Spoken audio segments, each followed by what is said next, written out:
You buy dog food every month. You grab it off the shelf, check the price, maybe glance at the Happy Dog on the bag, and think, yeah, that looks good. But here's a question most dog owners never ask. What's actually in that bag? Not the marketing, not the picture, not the brand name, the real ingredients your dog eats every single day. Because the answer might surprise you. Let's start with the label, because this is where most people go wrong. Dog food ingredients are listed by weight before cooking. The first ingredient is the heaviest. Sounds simple until you see how it's used. If the first ingredient is chicken, great.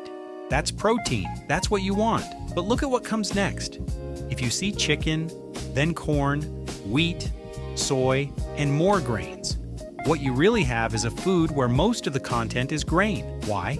Because chicken is mostly water. Once it's cooked, it shrinks a lot, and suddenly, it's no longer the main ingredient. This is called ingredient splitting. It's completely legal, and it's everywhere. So here's the rule. You want a named protein first. Chicken, beef, salmon, lamb, not meat meal, not animal byproducts.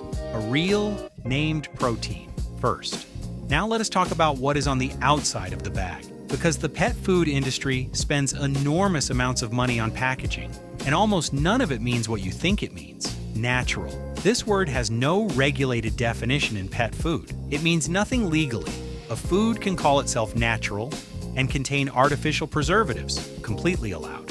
Premium, also unregulated. No standard, no requirement. Any brand can call its food premium regardless of what is inside. Grain-free. This one is important. Grain-free became a massive trend, and millions of owners switched to grain-free foods, believing it was healthier. The FDA has been investigating a potential link between grain-free diets and a serious heart condition in dogs called dilated cardiomyopathy. The research is still ongoing, but it is worth knowing before you assume grain-free automatically means better. Veterinary recommended usually means 1 or 2 vets were paid to endorse it. Not that the entire veterinary community stands behind it. The front of the bag is marketing. The back of the bag is information. Always read the back.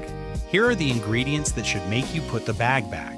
BHA and BHT. Synthetic preservatives used to extend shelf life. They're classified as possible carcinogens and still legal in pet food. Avoid them. Artificial colors. Your dog doesn't care what color its food is. Dyes like Red 40 and Yellow 5 add zero nutrition. They exist to appeal to you, not your dog. Generic animal byproducts. Byproducts aren't always bad. Organ meat can be very nutritious. But unnamed byproducts? Animal byproduct meal, with no species listed, means you don't know what's inside. Named byproducts, meat like chicken liver and yeast, are fine. Mystery byproducts are not. Excessive fillers.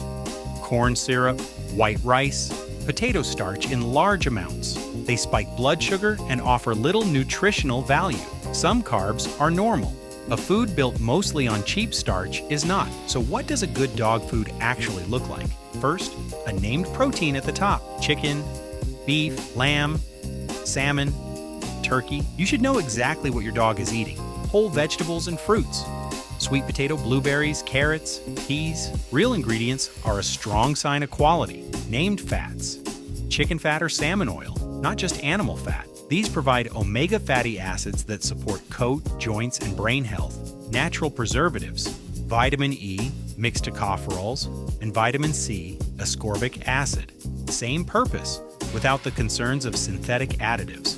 And finally, the AAFCO statement. This is the part most people skip. It means the food meets nutritional standards for your dog's life stage, complete and balanced. If it's not there, put it back.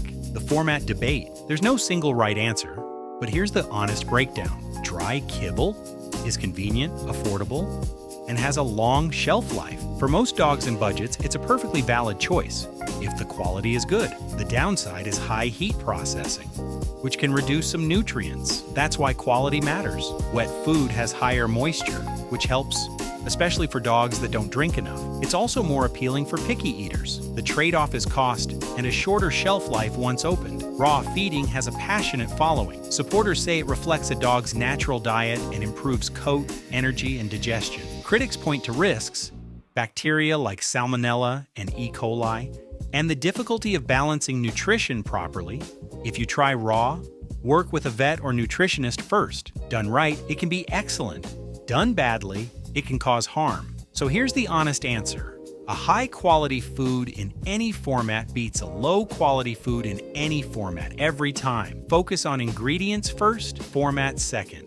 Here's what I want you to do. Go grab your dog's food, turn it over, read the ingredients. First ingredient, is it a named protein? Do you see BHA or BHT? Is there an AAFCO statement? 3 questions, 30 seconds, and you'll know more about your dog's food than most owners ever do. If you want recommendations that meet these standards, they're linked below. Drop a comment with what you're feeding your dog. I'm genuinely curious, and I read everyone. For real. Hit like if this helped, subscribe for a new video every